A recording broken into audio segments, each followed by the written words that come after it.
بسم الله الرحمن الرحيم ألم تر إلى الذين خرجوا من ديارهم وهم ألوف حذر الموت فقال لهم الله موتوا ثم أحياهم إن الله لذو فضل على الناس ولكن أكثر الناس لا يشكرون وقاتلوا في سبيل الله واعلموا أن الله سميع عليم من ذا الذي يقرض الله قرضا حسنا فيضاعفه له أضعافا كثيرة والله يقبض ويبسط وإليه ترجعون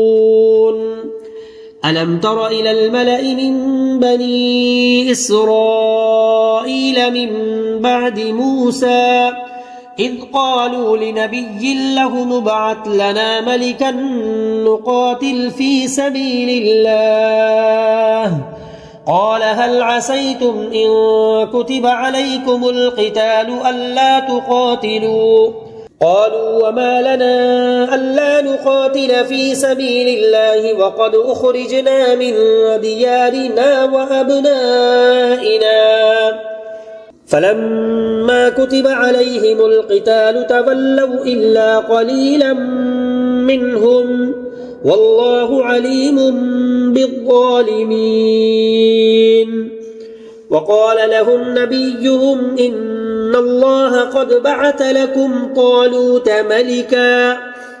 قالوا أنى يكون له الملك علينا ونحن أحق بالملك منه ولم يؤت سعة من المال قال إن الله اصطفاه عليكم وزاده بسطة في العلم والجسم والله يؤتي ملكه من يشاء والله واسع عليم وقال لهم نبيهم إن آية ملكه أن يأتيكم التابوت فيه سكينة من ربكم وبقية مما ترك آل موسى وآل هارون تحمله الملائكة إن في ذلك لآية لكم إن كنتم مؤمنين